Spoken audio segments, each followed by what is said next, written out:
In this video, I am going to show you a bunch of different ways to fix FPS drops in Fortnite. These tips work for everyone, no matter if you are getting stutters, lag spikes, or just really low FPS.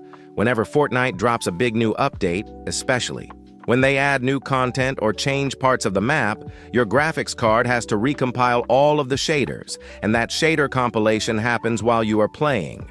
So that is why your game stutters like crazy. Early in a new season, you might notice drops, lag, and those random spikes, and that is exactly why having shader cache turned on is super important. At least make sure it is set to the driver default option. I do wish NVIDIA would tell us the default size, but it is usually around 4 gigabytes. Most players in the comments swear by setting it to 10 gigabytes, and some go even higher, like 50 or 100, but just know setting it too high can also backfire. Another big cause of stuttering is when Fortnite is installed on a hard drive instead of an SSD. So if you have not already, make sure it is installed on an SSD drive, preferably an M.2. If you have one, it makes everything load faster and smooths out stutters completely if you are using performance mode. There is one thing you have to check inside: your install options. Make sure the high-resolution textures are turned off. This saves you about 20 gigabytes of space and keeps your RAM free for the stuff that actually matters while you are there. Also enable pre-downloaded streaming assets that stops Fortnite from loading textures mid-match, which is a huge cause of FPS stuttering. And yeah, it does not matter how powerful your PC is. Everyone gets these stutters, even top pros like Peterbot. And Clix have had it happen to them in tournaments. Clix once said his frames drop to 0 every second. That shows no one is safe from this. Now that you know why it happens, here is how to actually fix it. First, open Task Manager and go into the Performance tab. Look at your uptime. If it is really high, that means your PC has been running for days, maybe weeks. That happens because of fast startup, which is like a half hibernation mode to fully shut down your PC and reset that uptime. Hold Shift and click Shut Down. This clears memory issues that could be messing with your performance. Next, in Windows Search, type Adjust the appearance and performance of Windows. Click the option that says Adjust for best performance, and then manually turn on the ones you still want for basic visuals. That helps free up resources while keeping things functional. Now open your Windows settings and go to the Gaming tab where it says Game Mode. Make sure that is turned on. Then scroll to Graphics Settings and turn on Hardware Accelerated GPU Scheduling. That one helps your GPU handle more of the workload instead of the CPU. And below that, you will see optimizations for windowed games. Enable that too if you play in windowed full screen because it reduces input lag.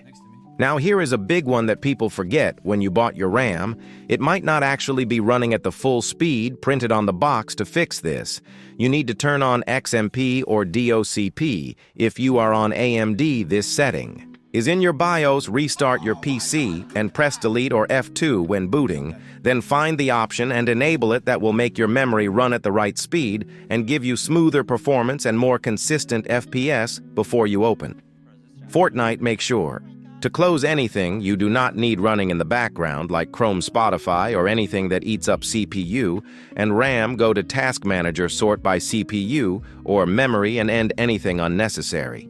You can also search for startup apps in Windows and disable programs that start when your PC boots up. A lot of people do not realize they have tons of apps launching in the background and using up power for no reason. Just uncheck what you do not need, and you can open them later manually if you use Discord or Chrome. Both of these can use your GPU in the background and steal frames from Fortnite in Discord. Go to Settings Advanced and turn off hardware acceleration in Chrome. Go to Settings, then System, and disable hardware acceleration there.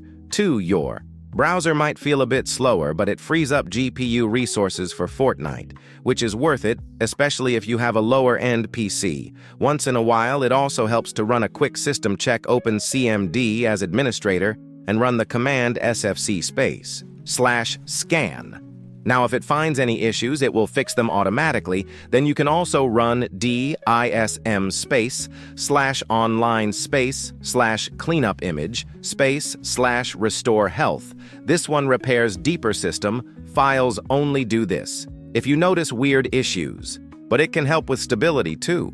Next, press the Windows key and R together. Then type %, local app, data, %. Open the Fortnite game folder and delete it. Do not worry, this is totally safe. All it does is reset your video settings and get rid of any corrupted cache files. Fortnite will remake the folder when you launch it again. Once back in game open, your settings, go to video and make sure you are using performance mode. Then set all graphics to low, that means view. Distance, textures, and effects all on the lowest possible level, and at the bottom where it says NVIDIA Reflex, low latency. Try turning it off, or just set it to on. Instead of on plus boost, some PCs actually run smoother that way, even pros tweak that setting differently, and some of them keep it off completely. Then go to the game settings and scroll to the replay section. Turn off every single replay recording feature. They take up CPU power while you play and can cause micro stutters. Turn off the energy-saving modes below that too. They are not needed if you are playing on desktop. Now let us talk about mouse polling rates. Modern gaming mice can go up to 4,000 or even 8,000 Hz, but there is a reason why Peterbot, one of the best players in the world, still uses 1,000 Hz. Higher polling rates can cause FPS drops because your CPU has to process way more input data per second. So stick to 1000 Hz for the best balance between smoothness and stability. You can change that inside your mouse software. Also, if you are using DirectX 12 and still getting stutters, try deleting the files inside the DX cache folder. It forces Fortnite to rebuild new shaders, which means the first few matches will stutter a bit, but after that it becomes much smoother. And that is something Epic themselves actually recommend to do occasionally. If you are still getting FPS drops, even after all of this, you can also try reinstalling your GPU drivers using DDU, which removes old driver leftovers. Sometimes leftover profiles or corrupted caches are what cause the FPS issues in the first place. And one last bonus tip: make sure Windows Power Mode is set to high performance, not balanced. It keeps your CPU at full speed instead of downclocking during low load moments that can eliminate random drops and stutters, especially when switching zones are building fast. The reality is, Fortnite is constantly changing, so there will always be a few rough patches when a new update drops, but with these fixes, you will have way less lag and much smoother gameplay. And do not get discouraged. Even pros run into this sometimes. No matter how stacked their setups are, Fortnite's engine just has those moments, but knowing how to fix and optimize it gives you the advantage. So yeah, hopefully this video helped you understand why FPS drops and stutters happen, while also showing you exactly how to fix them if you still have problems. Comment them below and I will try to help. But if this helped you even a little bit, make sure to leave a like, subscribe, and check out my other Fortnite videos. I will see you guys in the next one.